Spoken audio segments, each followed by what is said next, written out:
Bonjour, je suis Amblelou Mélésie Doxy et je vais vous parler de Upheaval, le livre de Jared Diamond.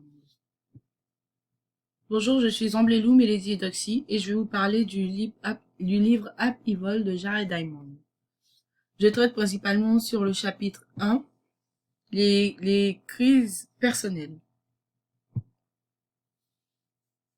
Les premiers souvenirs solides datables d'un enfant sont établis à partir de l'âge de 4 ans environ, bien qu'il garde des souvenirs indistincts. L'auteur essaie de faire comprendre l'une des sources des crises personnelles, le moment et l'impact que ça peut avoir selon la position, selon le moment où l'acte se produit. Cela peut avoir des retombées très difficiles. Il prend l'exemple notamment de l'incendie de Coconut Grove qui est arrivé après son 5e anniversaire à Boston. L'incendie a fait beaucoup de morts. La trajectoire de la vie de ces personnes-là et de leur famille a pris un autre envol.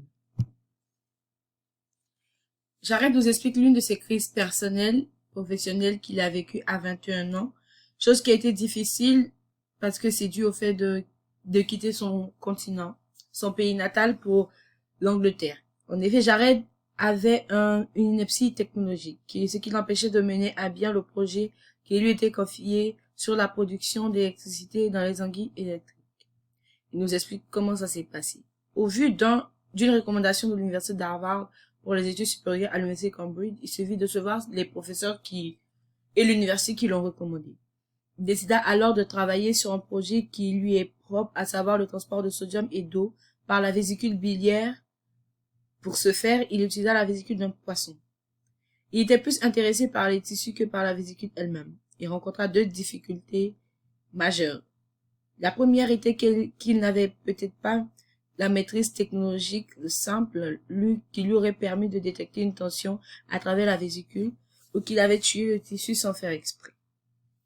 Un autre échec qu'il a vécu était en juin 1959 où il a connu la plus grande démoralisation lors d'un grand congrès scientifique où il n'avait rien à présenter. Lui qui était toujours en tête, il a commencé à douter de lui en se questionnant sur sa carrière.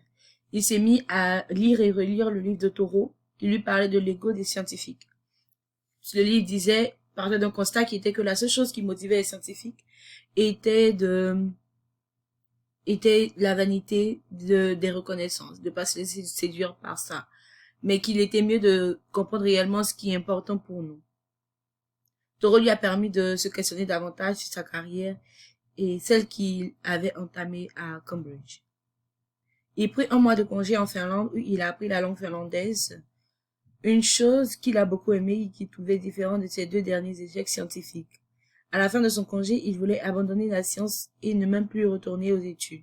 Il décida d'aller en Suisse, se livrer à son amour et sa capacité d'apprendre des langues étrangères, dans le but de devenir simultanément traducteur en langue aux États-Unis. Il était conscient qu'il serait moins bien payé, mais il aimait ce qu'il faisait.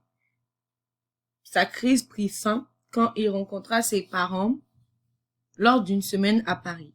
Il leur fit part de ses doutes pratiques et philosophiques sur la question de continuer sa carrière et de devenir traducteur. Il arriva à une solution sur un banc avec ses parents où son père lui avait fait une suggestion qui était de travailler sur la vésicule à un autre semestre. Il retourna à l'université de Cambridge pour entamer sa seconde année et travailler sur le projet de vésicule biliaire. Et il a eu de l'aide. Il était aidé par deux étudiants physiologistes et membres du corps professoral qui l'ont aidé à résoudre la technologie. Ces derniers lui ont permis de comprendre que sa méthode de mesure de tension était adéquate. Il a alors pu développer la mesure de tension qui donne des conditions appropriées. D'autres scientifiques se sont intéressés à ses recherches, ce qui l'excitait davantage. Ses expériences ont réussi, ses doutes se sont envolés. Il retourne alors aux États-Unis après avoir fini ses études qui ont duré 4 ans au Cambridge. Il a eu plein d'offres d'emploi et il devient un grand physiologiste.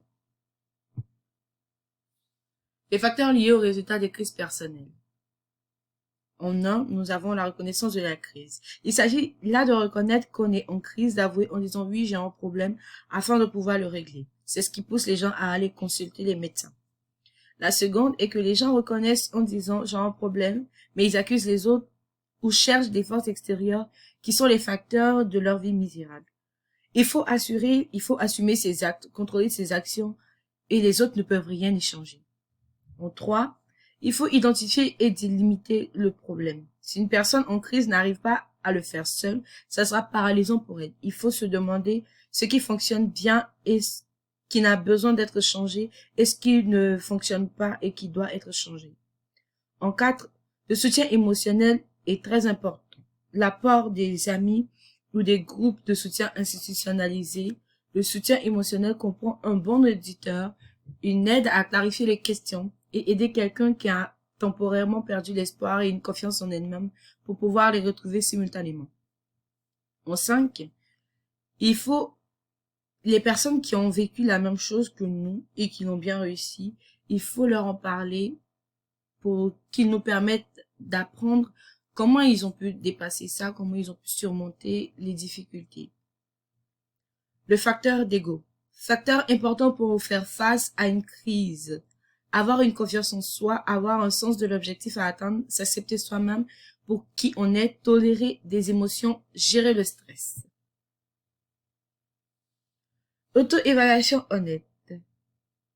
Évalue les forces et faiblesses, ce qui fonctionne ou pas. C'est ainsi qu'on garde les forces et qu'on améliore les faiblesses. Pensez à une expérience vécue qui nous permet d'avoir de nouveau confiance en nous, tels que les chagrins. Un chagrin est difficile à tout âge, mais le premier est beaucoup plus douloureux parce qu'on n'avait jamais vécu ça auparavant. La patience. Il faut être capable de tolérer l'incertitude, l'ambiguïté et l'échec. Tester les différentes solutions et prendre celle qui est la plus adaptée à nous-mêmes.